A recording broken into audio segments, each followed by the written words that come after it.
Please get ready for the passage.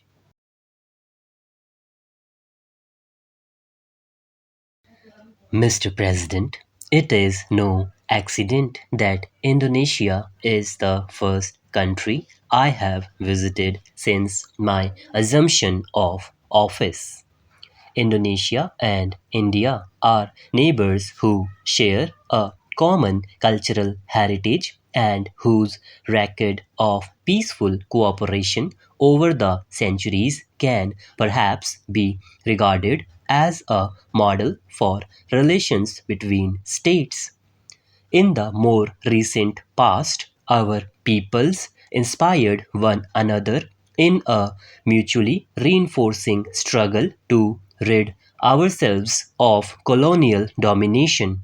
Since our emergence as independent states, we have been engaged in the task of consolidating our freedom. Both our countries have adopted the principles of Panchsheel.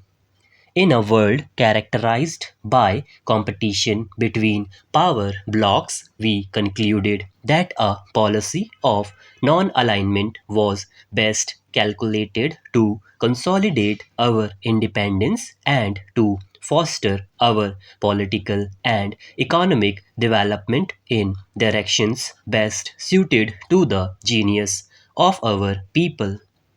Our common assessment that military alliances afford an illusory sense of security and cannot provide enduring strength has been fully vindicated by developments which have taken place since we first enunciated the policy of non alignment while referring to the period shortly after we became independent members of the Committee of Nations, I cannot but recall with pride and gratification the initiatives our countries took to pave the way for Afro Asian unity at the historic Bandung Conference.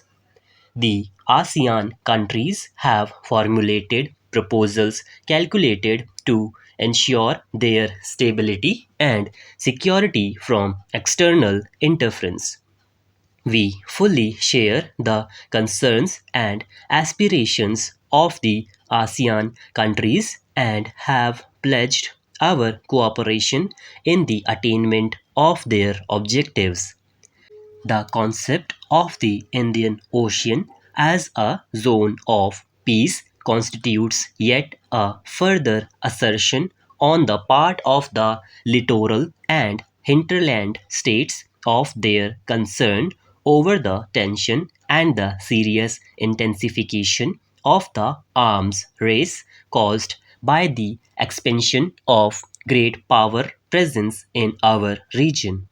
Indonesia and India are among the largest countries in Asia and the world, and our constructive and close cooperation could contribute significantly to the creation of conditions of peace and stability in the region to which we belong. Mr. President, there is a wind of change in Asia. Important developments have taken place in Indochina in the recent past. The termination of the conflict in that region is a matter of particular gratification since it has brought to an end a long period of bitter and avoidable human suffering, but more difficult task lies ahead.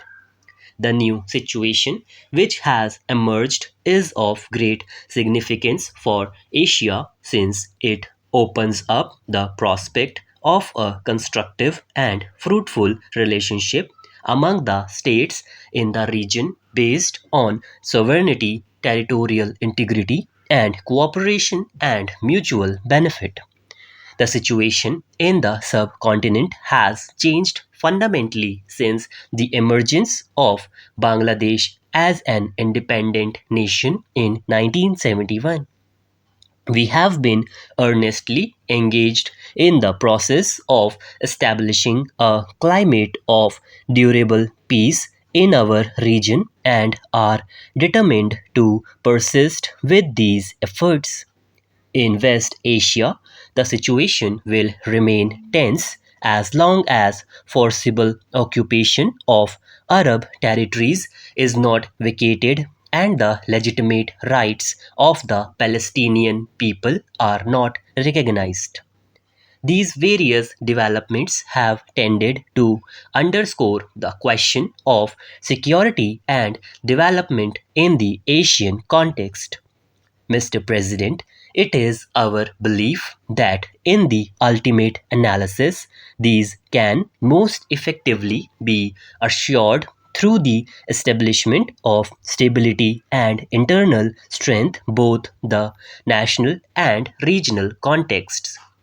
Our thinking in this regard corresponds to the Indonesian concept of resilience.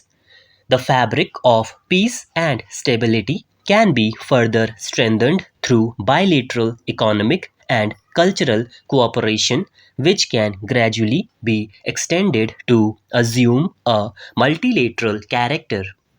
History and political circumstances have prevented Asian nations from developing an Asian consciousness or a sense of regional unity and identity.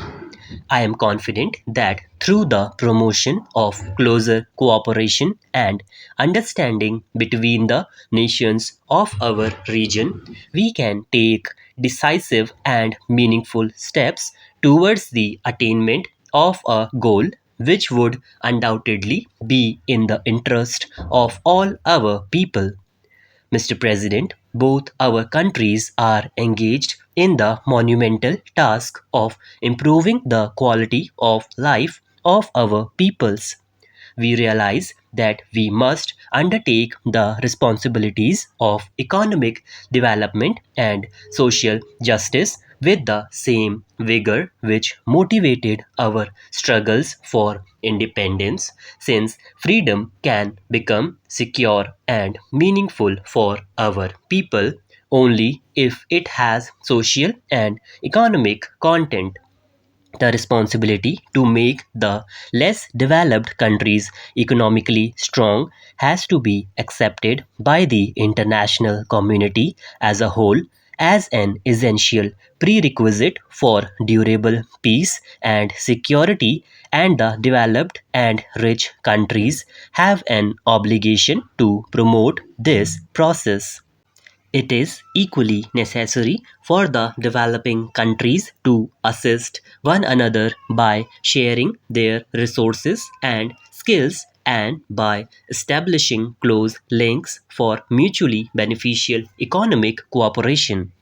Indonesia's reserves of natural resources are happily abundant, and I have been gratified to see what remarkable progress your government has made in the development of these resources.